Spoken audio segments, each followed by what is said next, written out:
Battlefield 6 Season 1 is getting released next week, and it seems that DICE has listened to fans as both maps that will come in Season 1 are gonna be big maps filled with vehicles. The devs also addressed the Portal XP farming that has been happening over the past week, and Regional Studios, the ex-developers of Battlefield 6 single player, have some grievances with EA and more in today's video. If you guys are playing Battlefield 6 and you wish to support a smaller creator, then likes and subscriptions are appreciated. Thank you so much for your consideration. Now let's jump into it. So DICE is opening up Battlefield 6 Season 1 with a map called Black Veil Fields, which will support all combat sizes land and air vehicles, and then a month after we are getting Eastwood in November, which will also support all combat sizes land vehicles and helicopters. At this time they have no plans to add the jet onto that map. Here is a new concept art for Black Veil Fields, which they released yesterday, because today, just a couple of hours after my video is gonna be up, they're actually releasing the trailer for Battlefield 6 Season 1, where they're probably gonna show some gameplay of this map. I have actually seen the leaks of this map a couple of months ago, just before they released the leaks of Battlefield 6 BR. Somebody was playing in the Bradley, and it definitely did seem to be a larger map when you compare them to all of the other vanilla maps of Battlefield 6. Judging by all of the oil rigs that are here, I'm guessing this map is also taking place in Texas. Eastwood, on the other hand, definitely seems to be based in California, and I'm getting very strong Battlefield Hardline vibes from this concept art. It's gonna be very interesting to see how all the vehicles are gonna play out here, how the destruction is gonna be. I'm guessing this mansion here is gonna be the centerpiece of the map. Overall, I'm very excited for Battlefield 6 Season 1, because two big maps is exactly what I wanted after we have now been playing with relatively smaller maps during the first couple of weeks of Battlefield 6. How are you guys feeling about the new maps coming in? These concept arts, are they promising to you? Do you think the maps are still too small, or are you satisfied? Let me know down in the comment section. With Battlefield 6 Season 1, we're getting some new weapons, attachments, and so on, which I'm sure DICE is gonna lock behind challenges and XP grinds. So everybody got excited, they're just gonna grind this up in Portal, but not this time, guys. DICE has officially shut down all the XP farming methods in Portal and put a cap on all of the shenanigans that everybody was doing with Portal, because as they say, they want to promote real community engaged servers and not just XP farmers. The devs said that they're in the process of deploying several backend updates aimed at improving community experiences and encouraging more player-filled servers. A more detailed update explaining these changes is targeted for tomorrow. As a part of this effort, we're implementing several backend changes to support healthier matchmaking and more enjoyable experiences in Portal, they claim. These updates will address unintended behaviors that allow for XP farming or unbalanced gameplay. So what exactly did they nerf here? While Portal lobbies will give players a 150% match completion bonus, they no longer offer Mastery XP or challenge competitions. Their nerf only impacts those lobbies that have bots enabled. So if you still play Portal versus players, you're gonna be able to get Mastery XP or challenges. But I'm gonna get into that in a second. When the game came out, as we know, many players used bot-filled lobbies within the Portal to quickly rank up their weapons and complete challenges. That resulted in a debate among players on social media about whether it was something that should be allowed in the first place. Then a week after the game's release, EA put out a statement saying that the review of data found that a large number of these servers were created primarily to earn XP, inflate player stats, and earn special accolades through defeating bots. Now, EA said they completely understand why these lobbies were made in the first place, and they said that it made it noticeably harder for players to play in lobbies that offered a genuine Battlefield 6 experience. The reaction of you guys, the Battlefield community, was pretty mixed, and here is my opinion about this whole thing. As we established, EA wants to have more player versus player combat inside Portal, and not just people farming bots and setting up test ranges and so on. If you want us to have a PvP experience, and that's what you created Portal for, as you claim, why in the Lord's name are Portal servers running on 30 Hz? I'm not sure if you guys knew that, but yes, Portal servers actually run on 30 Hz, and when you compare them to the regular servers we get on matchmaking, which are 60 Hz, why the hell would I ever go and play Portal if I can just play matchmaking and have better servers? Since somebody told me that they run on 30 Hz, I have not bothered to play one match of Portal. Yes, I tried to once level up my weapons in Portal with the XP, farming bots and so on, but I could never get the Portal to work in the first place. Every time I tried to join a server, I would get the quota error, so I just level up my weapons in PvP. So other than the leveling up of weapons in Portal, you have a worse experience than matchmaking because of the reduced ticket rate on the servers. What exactly is Portal here for then? Yes, I know we can make custom maps. Somebody just made Nosha Canals. I'm sure we're gonna get Operation Metro, Zava 311, Siege of Shanghai, and all of the other great maps of the past. But if they're never gonna implement those maps to the regular matchmaking pool where all of the players are, because I don't want to play on 30 Hz, and why should I play on 30 Hz in the big 25? I feel like that's just wasted effort. If they wanted people to be engaged with Portal, they have to set up a narrative. What the hell is this thing used for? Because it's not capable of delivering content without you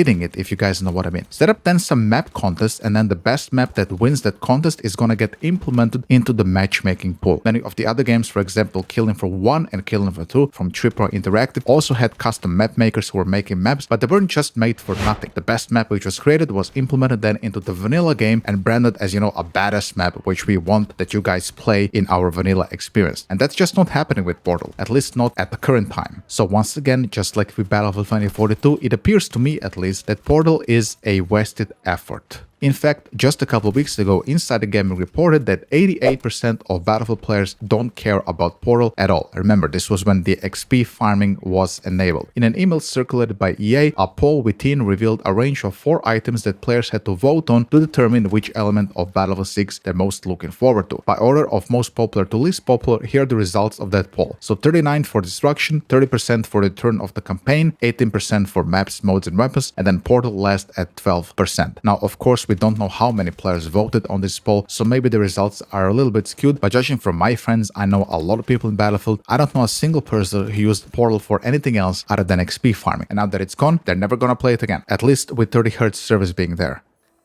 Do you guys remember Ridgeline Games, a studio within Electronic Arts which was working on its single player led by Marcus Leto, the creator of Halo? Ridgeline Games was instrumental in the beginning of Battlefield 6, but the studio was closed midway through the game's production following the voluntary departure of former director and VP Marcus Leto. The former visionary has revealed that several members of the team were left out of the BF6 credits, including the man himself. It's never a nice feeling for your work to go unappreciated. This appears to be the case for him and several members of now defunct Ridgeline Games team who worked tirelessly on Battlefield 6, and they criticized EA for this now. So Marcus Leto was a studio GM VP for Battlefield between 2021 and 2024, so the man was there for 3 years. He led Ridgeline Games, formed in 2022 with the specific purpose of working on Battlefield 6 before walking away from the franchise in 2024. He posted on LinkedIn on October 20th to say that many of my former teammates from Ridgeline Games were not properly credited in the recent release of Battlefield 6. The former talent posted an edited version of Battlefield 6 credits featuring the devs who were omitted. It also highlights that anyone who was recognized was simply saved for a special thanks section towards the end of the credits. And he called this out. These talented developers worked tirelessly for 1 to 2.5 years building the foundation of the game before I left voluntarily and the studio was subsequently shuttered. Despite their significant contributions, most who were laid off were relegated to special thanks section at the very end of the credits, and several were omitted entirely, including myself. Out of respect for my colleagues and the awesome work they poured into this project, I want to take a moment to properly recognize them, listing their names and roles as I would have preferred them to appear in the credits. I know Marcus Leto and his studio Ridgeline Games was working on Battlefield 6 campaign, and then when he left, EA has of course shut the studio down. The same thing happened with Visceral back in the day as well, after the failings of Battlefield Hardline. What I didn't know, at least what it says here in this article, is they want to be credited for the entire game. I'm not sure whether they also worked then on some of the multiplayer aspects, because he's saying they put up the foundation for Battlefield 6, which I'm guessing is implying they also worked on multiplayer. So maybe some of the guns, the gunplay UI or something was also done by them. And if that's the case, then this is obviously very, very not nice from EA, and they should have credited these developers there. I wish everything the best to Marcus Leto. I know he made Halo. I love Halo. I hope he can somehow return back to Halo maybe, or if there's maybe even a chance for him to put the axe down with EA, if he would come and work for Battlefield 6 in the future again, this would be great for us. Wish everything the best to him and his studio, and thank you so much, Marcus Leto, for your contribution to the Battlefield franchise. So last week, EA has also opened up applications for its new content creator program, which seems to be this time a little bit different than the old program they had back in the past. And many of the perks of this program are, for example, things like having access to maps earlier, new content, and exclusive things like that. Because of this one single reason, that I can maybe show you guys access to new maps, seasons, new weapons, maybe show you the best attachments for those guns, vehicle loadouts, and whatnot, I have decided to apply for this program. I'm probably not gonna get accepted, but I figured if I can show you guys earlier footage of everything, that you guys might appreciate that. And the reason I'm telling you this is because just before Season 1 comes out, I'm sure we're gonna see footage of Blackwell Fields and the Eastwood map from all of the big EA content creators, so I figured why shouldn't I be one of them and show you that footage as well if I can. So that's probably not gonna happen, but I just wanted to be transparent with you and let you know that I did try to apply for this program, because some of you did actually ask me in DMs on Twitter, Ace, did you apply? Do you don't want to be in the EA creator program? Yes, I want to be there, but I doubt I'll get in.